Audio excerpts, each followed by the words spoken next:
standing on all existing protocols. It's my great honor to be here. This is my first time in this environment, and I feel really honored to be here. So I started cassava by knowing cassava, just trying to crop it. And my knowledge of it has so deepened today that sometimes some people say, am I a researcher? So it's really an interesting crop, and it's an interesting crop to work with, and in all ramifications. So Psaltry actually is a cassava factory, is a cassava company. Everything we do is cassava, and we have been able to do, thank you very much, that's my slide. And we've been able to do quite a number of things with cassava. The whole of today, I've been hearing a lot that have been done in the production to food. But we don't do food like, I'm not going to be talking on too much of gari and fufu. I'll be going a bit higher into other more highly advanced use of cassava, which Nije and I were just discussing as I sat down beside him, that we need to encourage the researchers to please look at this part of cassava, as it were. So this will be my plea at the end of this my presentation. So let me just quickly run through the background. The topic that was given to me was on the industrialization of roots processing, basically. So my background is that in the roots, that is cassava, can be cultivated and can be transformed into various crops, various produce for economic empowerment. Yes, our women and men can be empowered by producing gari and fufu, but all of them, if they all produce gari and fufu today, and there are no other companies that use it for other things, there will be so much glut, there will be so much gari and fufu everywhere that everybody will be stepping on it, and it will become useless. So it means that some farmers need to produce for industrial use. And it's only when we transform to industrial use that we can actually be able to play at some level in the world system. If we want to compete with the like of Thailand and Brazil, then we need to leave the gari and fufu space. I'm not saying that's not okay. I'm saying it is good. I'm saying we should be able to go higher to produce, to be able to compete at some high level space. And I said that it is very crucial that R&D plays a major role in this. And the reason why this is crucial, before I go to my next slide, is that you need to know how many tons of roots do I need to be able to produce ethanol, or to be able to convert to sorbitol, or what kind of starch. Because when we're doing the sorbitol research, by the way, we produced the first sorbitol factory from cassava in Africa, and we're actually going now into more advanced technology of even producing sugar substitute from cassava. That should be our next line mark. So you should ask me, what kind of cassava will suit me to be able to produce sorbitol at a cheaper rate if I'm going to compete with the Thailandese of this world, because I just must be able to compete. So you will see that what you are producing for, can I have my main slide, my second slide?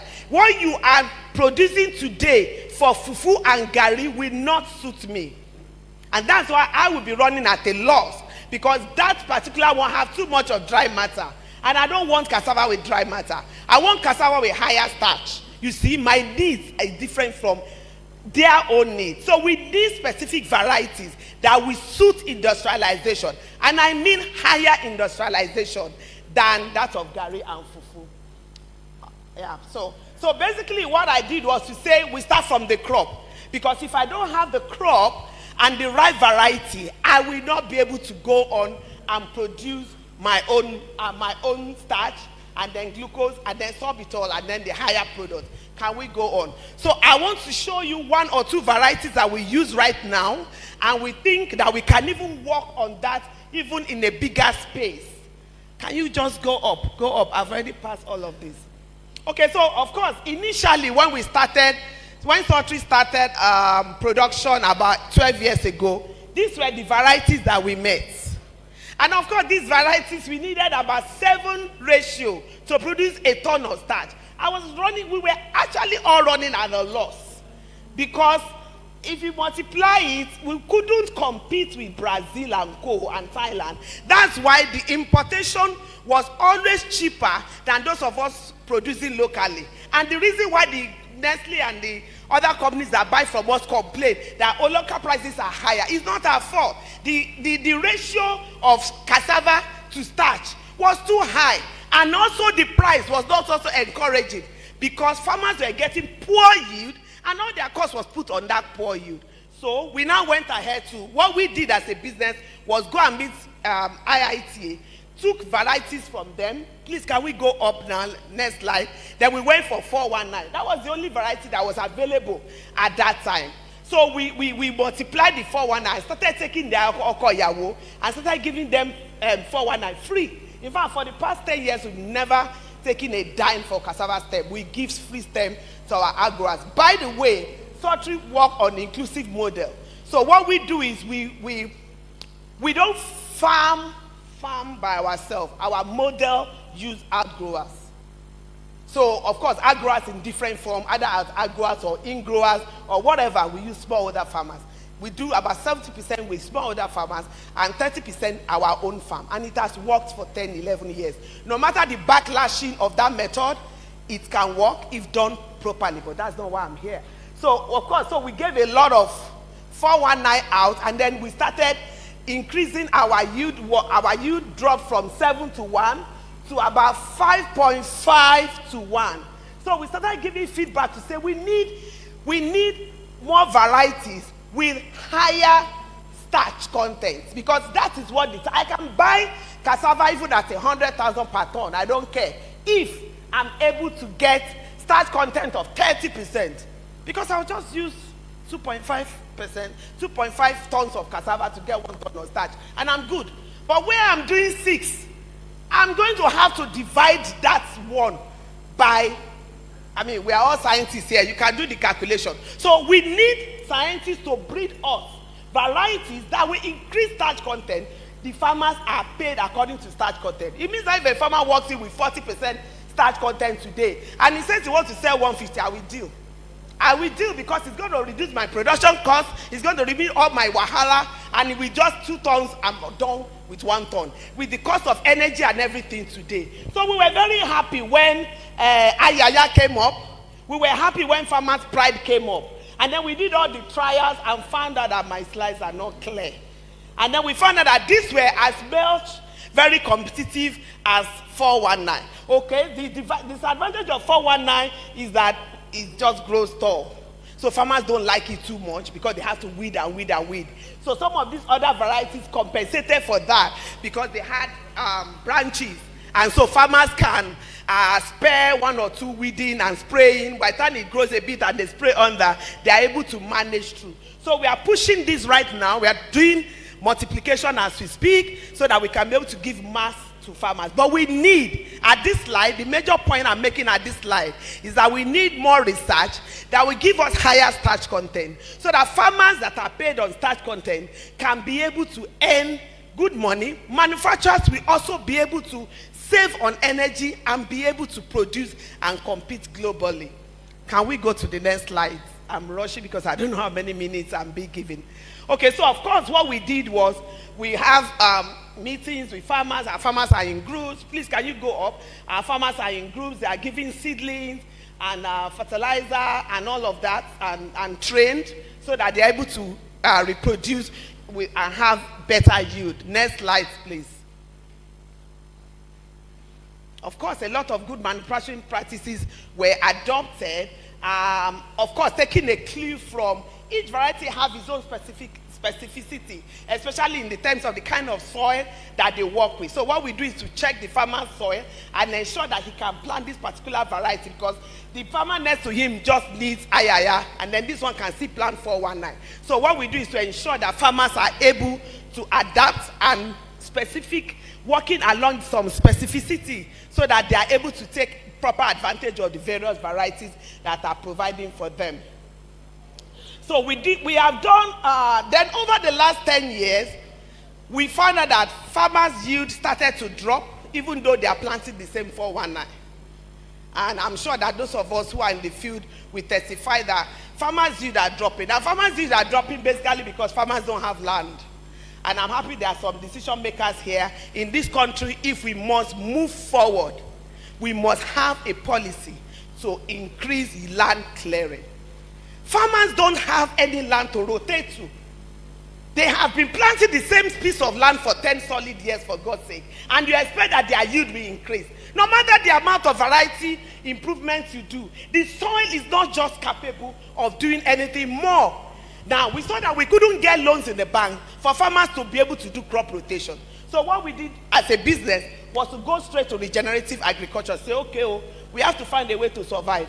So we started getting farmers to do mixed cropping of soya with cassava, and it's perfect, go and try it. Melon with cassava, so that I provide cover crop. So when they weed this leguminous crop to their farm, it's natural fertilizer, and then it helps to resuscitate the soil texture. So we saw that if they continue to do that, the rate at which the soil is depleted is reduced, because that provides the soil with its own. It's like whatever the plant takes, the legume club returns it. So at least we are able to manage the same piece of land over a while we are waiting to be able to get land for farmers to be able to regenerate. And this obviously is reducing the amount of fertilizer being used, especially for those farmers that cannot even afford fertilizer at all. We have also noticed that it has reduced pest infestation.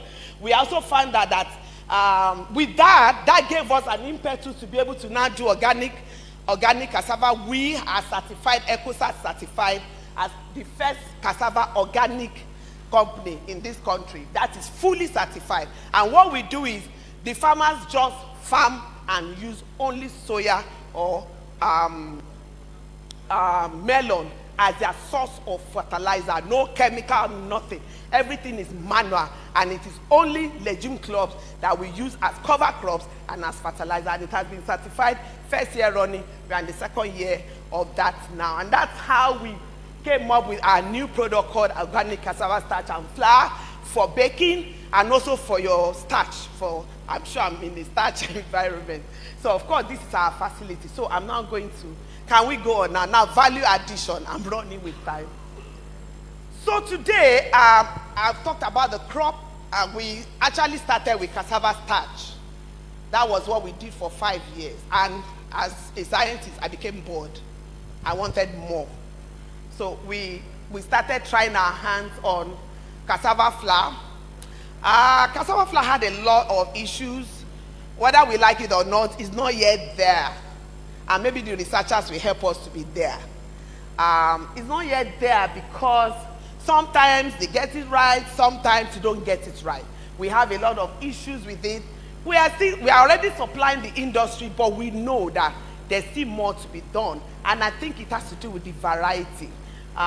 Sometimes it goes black, sometimes, and we are still working with that. I think I'll discuss with the researchers. Okay, then we now went on in 2019 to say we want to do more. We want to do glucose. Today we have one of the best glucose, one of the best sorbitol that is available in the world. I mean, for the industry purpose. And it's already been bought by multinationals. Today, most of your toothpaste that you are using today have Psaltry sorbitol in it. You may not just have known. If you check the back, they won't write our name there. But you will soon be seeing sorbitol syrup. We are forcing them to put, there's nothing wrong in putting cassava there. I mean, yes, it is cassava that you have used, but you know, the manufacturers, they are playing it safe. But the truth of the matter is, it's already part of what you use to brush your mouth today. That is from the farm to your mouth. And that's really great advancement. And what did we do? Please, can we go on? Can we go on? So of course the starch process, we all know it. I want to skip that. It simply starts from the dry cleaning to your extraction, and then you dehydrate using either the pillar centrifuge or your any form of dehydrating facility that is available, and then you dry. Of course, for flour, what you simply do is just to peel, and then you go on to mill, and then you dewater, and then you dry. And then obviously you mill. It depends on what method you are using. Some people don't sieve, but we sieve maybe because of our volume. we sieve so that we can take out the fibers a little bit, and then it makes it a bit more milky. Like I said, a little bit, but different factories use different method for their processing. But when it comes to sorbitol, what we simply did is to use enzyme. You basically just use enzyme to do your conversion. Can we go to the next slide? You use enzyme to do your conversion from starch to glucose. You use another enzyme to convert to sorbitol. You hydrogenate the glucose to get sorbitol. And this project took us 4 years because it was in the middle, or we started just a year before COVID, and then COVID came in and it was a lot of issues. But we thank God eventually, can we go up? Eventually from trial, we got to where we are. What we did was to build a very good laboratory, because without the lab, you cannot do most of this research, because it's more or less like we are a research institute, because we didn't have any company to copy. So we had to take our own life into our hand. You want to invest about 5 billion in a process you don't have anybody to copy. That was tough. But then we're determined to do it, that we cannot continue to all of us doing the same thing. Somebody just has to do something different. I like research, so we dived into it. And if you can see this clearly, you will see that there's no difference between sorbitol and water. Can it go up? Our sorbitol is as clean as the water. No, I wanted them to see the two bakers. Yeah. A bit down. Unfortunately, I'm coming from a long trip of 2 weeks. I would have brought some samples for us to see. There's no difference between sorbitol and water at all. It's only glucose that you will see a difference, because glucose is concentrated to a higher concentration. So it's usually tints of white or light yellow. That is the normal color of glucose. But sorbitol is supposed to be crystal clear white. And that's what we go. And to the glory of God, today, we are already supplying some Nigerian companies, top brands, this product. Now, we can go further here. And this is where research comes in. We can go further to produce sugar completely from cassava. Yes, sir.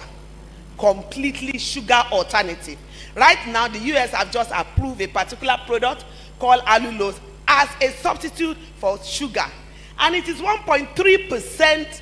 It is 1.3 times sweetness of sugar, meaning that it's sweeter than sugar, and yet 0 calories. You can go and check it out. You can Google it on your phone as you see that there.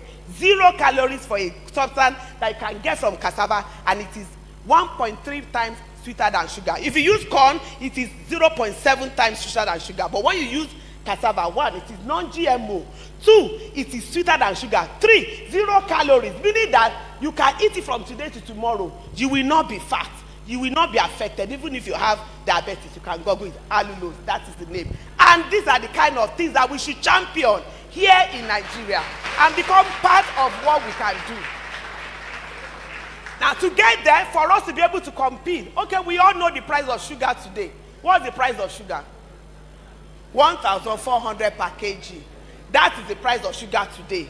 And yet, how much is starch? 550, 580.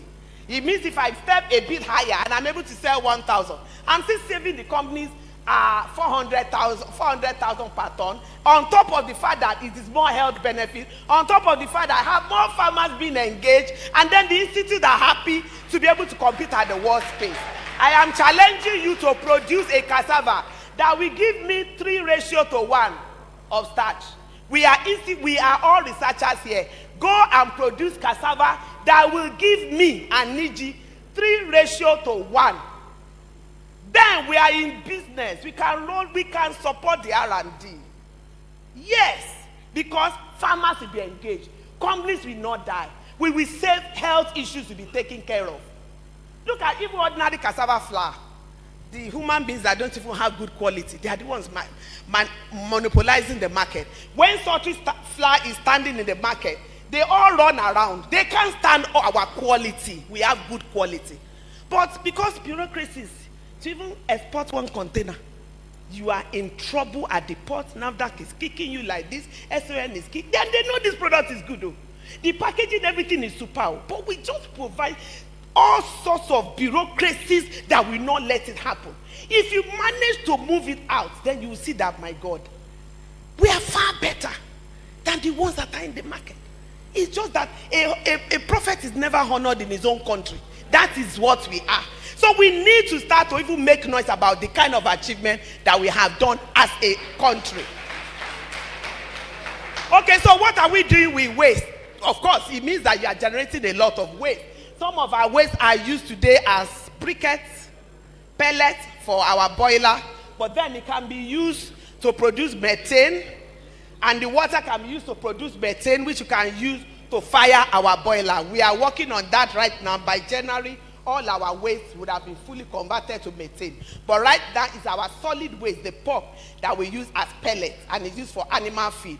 But we are taking, because cost of diesel have gone so high, now we are doing a research, not just research, we're actually done with the research.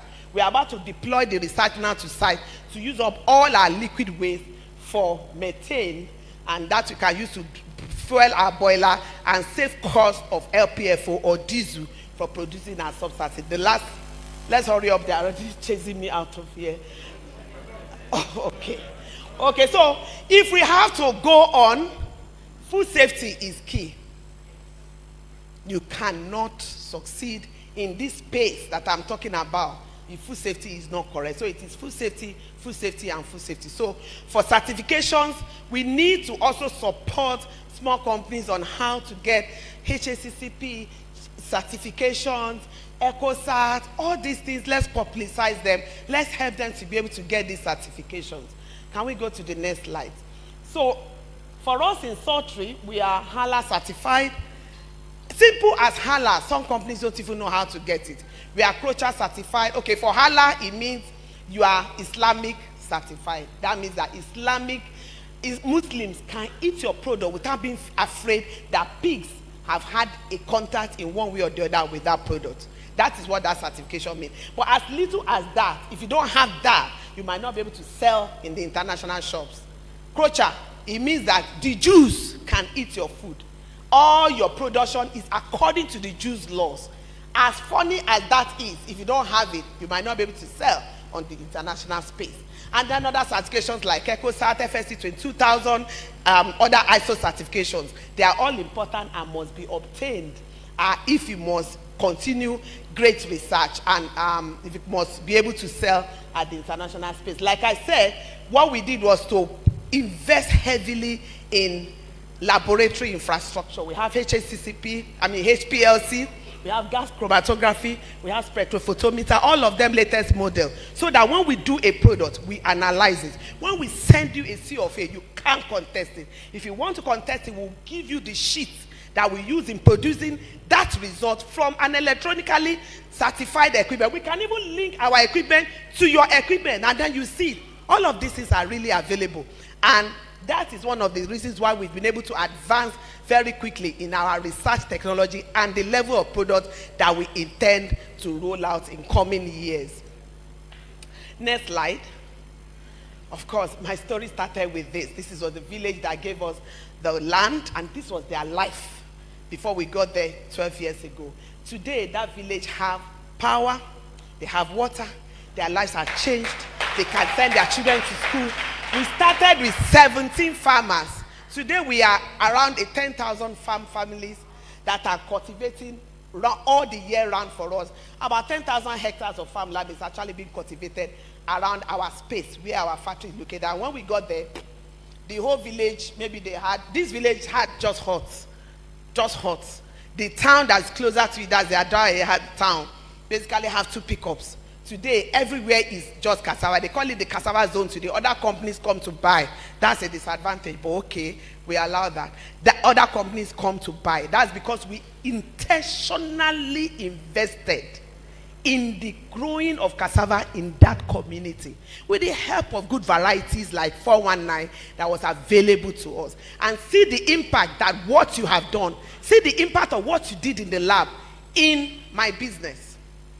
And see the impact what you are going to do now will be in the next 3 years in the industrialization of cassava in Nigeria and even in Africa. Today, they come from everywhere to come and see, is it true? I will say, yes, it is true.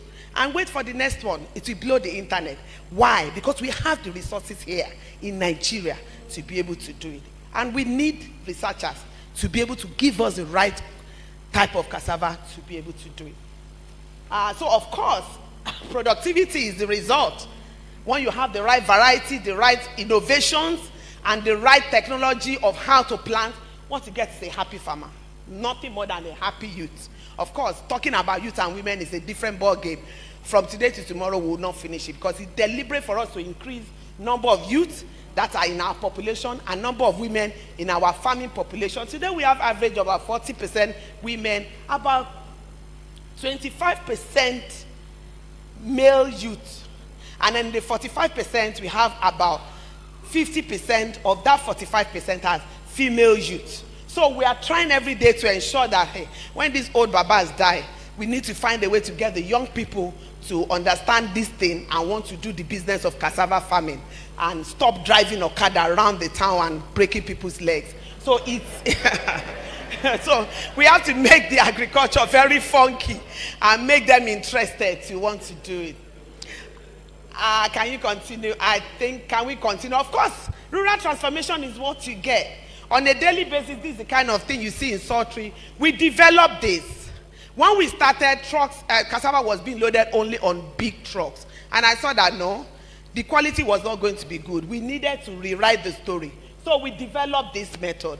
We got a grant from one of the international agencies. I'm not sure of which particular one, so I will not be mentioning names. So we started with about 10 pickups. We funded them. And then the farmers saw that, this is easier because it's three tons. They just go in 3 hours, they are back. Sometimes they go like 4 times a day, and it's easier than loading the big trucks. And then those big trucks, before they get to the factories, most of them are already getting rotten. And so the quality of the starch coming out will not be as good. And if the quality of the starch is coming out is not good, your methanol will not be good. Well, methanol can manage it, but we cannot manage it for glucose, we can't manage it for sorbitol, you can't manage it for those high-end food line that does not have to do with fermentation, because we don't use fermentation. So we knew we had to define a method that farmers can bring produce within 3 to 6 hours maximum, and then we are able to use it within 24 hours, and then we can have very, very good products coming out from our factories. Of course, from this to their life today, they have power, they have water, they have roads. We are begging that we are able to connect a bridge from our factory to these villages that are behind our factory. About 50% of our raw material come from just about 50 kilometers to our factory, and the balance of the 50% come within 100 to 200 kilometers from our factory. So these ones deliver in the morning, and the other ones come late in the afternoon. So of course, it's a lot of market diversification, which I have already mentioned. Can we go up? I'm rounding up. Can we go up? Can we go up? Just go. I'm done with all of this. And of course, a lot of job creation, which you can understand. We do a lot of board retreats, which you can see. That was our board retreat for this year. And we started taking major inroads into the international space by doing export. We just started, actually. We made our first delivery to the UK. We are making some other steps to other countries now. And in conclusion, I would like to read, to say that our journey through industrialization of root crop processing from field to factories, we've discovered endless possibilities of transformation. These are not just strategies, they are pathways to food security, zero hunger, job creation, brighter future of smallholder farmers, rural transformation, export opportunities, saving foreign exchange, and making Nigeria great again. As we collaborate from improving varieties to processing innovation, we are cultivating a brighter future. This journey is not just about rhetoric, is about people, livelihood, and a promising tomorrow. Together, we can make it happen. Thank you very much.